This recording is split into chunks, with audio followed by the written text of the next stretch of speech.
Hello all, Rick here once more with a look into the history of one of the most popular vessels in Star Trek, the Defiant class Starship, the first Federation vessel to be designed with only warfare in mind, but still not called a warship, it's an escort vessel.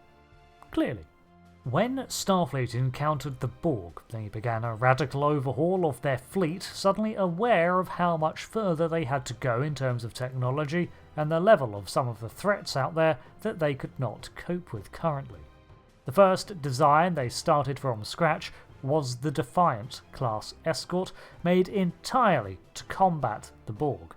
The concept in the design phase began in 2366, pretty much as soon as the reports of the Borg encounter made their way back to Starfleet headquarters. After the Battle of Wolf 359 barely a year later, Benjamin Sisko was assigned to the Defiant project, and according to Memory Beta, took the lead on its development. In real life, the Defiant was added for the episode called The Search, which was at the beginning of the tensions of the Dominion and the active conflicts beginning to escalate. As such, a defensive vessel for DS9 was required, so the station was not on its own, and a fleet of runabouts would just not cut it. Despite this, early plans were for a form of souped-up runabout-sized craft by Jim Martin. Then the decision was made to create a full Starship instead. Among original concepts for the USS Defiant were the early designs for a standard configuration of nacelles with a more angled look, but the one that stood out was a Cardassian-style concept for a freighter. This was further adapted and sleekened into the profile we see today of the Defiant. From the start, its role was to be that of a warship, the first vessel that basically would drop the focus on exploration and science in favour for battle effectiveness, and this was the first ship to have its nacelles pulled in as part of its whole design. Originally called the Valiant, that name was switched out for the Defiant because Voyager was going to be airing at the same time and they wanted to avoid using another V for a main ship. Additionally, when the USS Defiant was destroyed, it was also to be replaced by a completely new vessel, but time constraints and budget did not permit this, so we got a second Defiant class USS Defiant re-registered and all.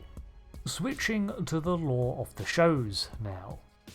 The first of its class was the famous USS Defiant NX-74205, and was ready in 2368 for trials.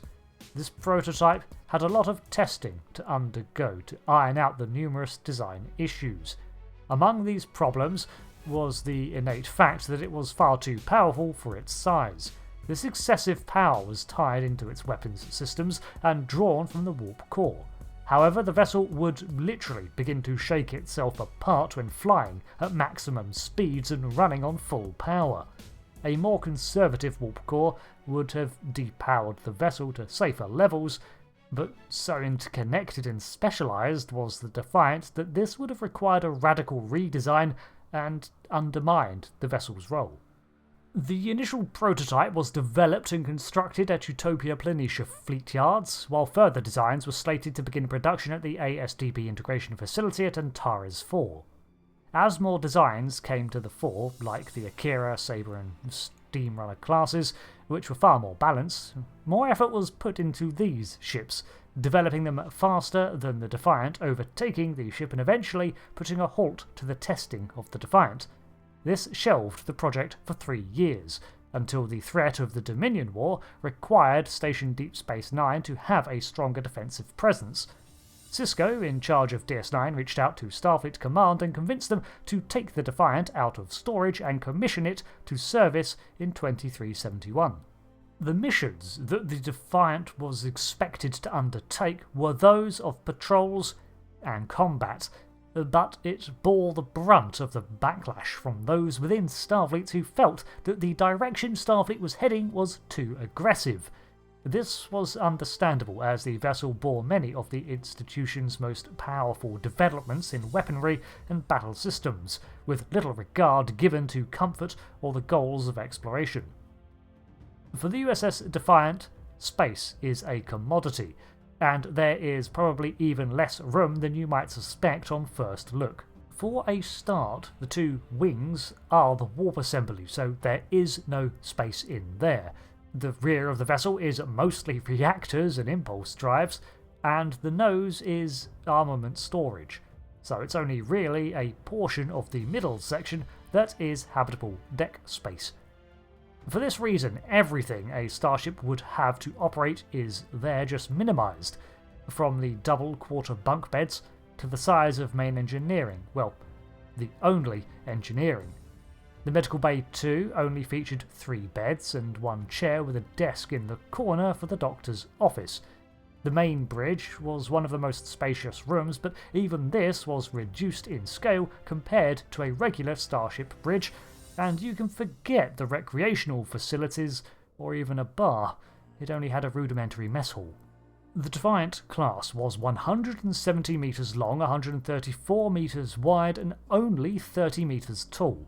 This made it one of the narrowest profile vessels produced that was a Starship designation.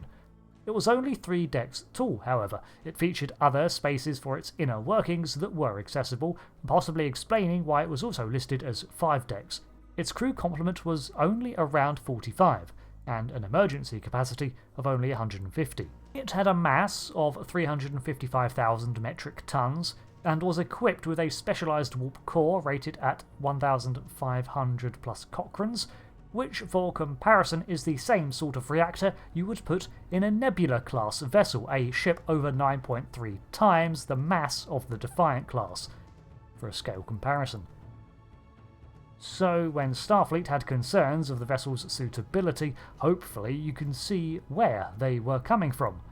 This warp core itself was incredibly compact for its power rating 2, leading it to be one of the most advanced ones for its time. There were several extra safety systems fitted around this overcharged core, the intercooler systems and the plasma flow systems, which were supposed to limit the ship's ability. However, these could be disengaged to improve the performance of the impulse and warp capabilities, at the cost of, safety. Therefore, its cruise speed was warp 6, but its full speed was 9.982, with a burnout at 12 hours, provided it did not shake itself apart. Additionally, it had a very powerful impulse drive that took up a large percentage of the vessel's rear, giving it the speed and manoeuvrability level of a far smaller craft. The Defiant was the first ship to have its newest ablative armour applied that would disperse and prolong the impact of energy weapons to lessen their damage. It was equipped with 2 torpedo launchers of variable payload and 2 to 4 phaser arrays. However, its primary weapons were the 4 pulse phaser cannons.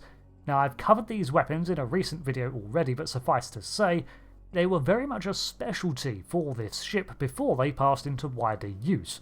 This was because the USS Defiant, and perhaps later Defiant-class ships, tied their pulse phaser cannons into their EPS power grid and drained 15% of the ship's power into the cannon's output. This made the Defiant's armaments some of the heaviest hitting in Starfleet.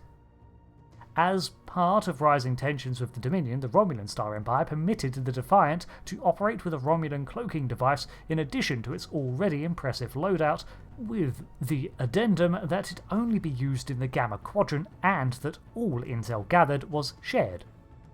The Type 10 shuttle was specifically designed too for the Defiant class as a compact shuttle craft, considering the little space available on the escort.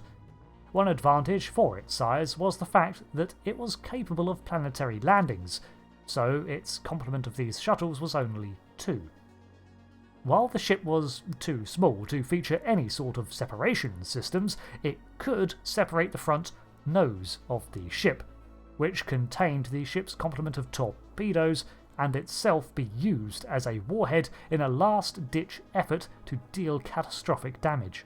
Many of the innovations created for the Defiant class went on to be implemented on later ships, such as the ablative armour and pulse phaser cannons. So, this covers the Defiant class. It was a radical departure from the Federation norm behind the scenes, and also in the canon of the shows. It faced a lot of criticism in its development for being too aggressive and focused on warfare, and if you incorporate beta content, then Sisko not only worked on the design team but was one of the leads there, explaining perhaps the ship's ridiculous power level after Sisko suffered a personal loss at Wolf 359. As can be seen in the shows, with a dedicated crew who can work within its flaws and manage them, the Defiant class is an excellent warship, and I think a great reason for it being shelved for so long was for this fact. It completely goes against Starfleet's mantra of ship design in more than just its layout, its philosophy. No thought was given to enhanced sensors, and it had the bare minimum of labs for scientific surveys. It had no guest accommodations and no recreational suites for diplomatic ventures, no other purpose except to be Starfleet's fist shed of the Velvet Glove.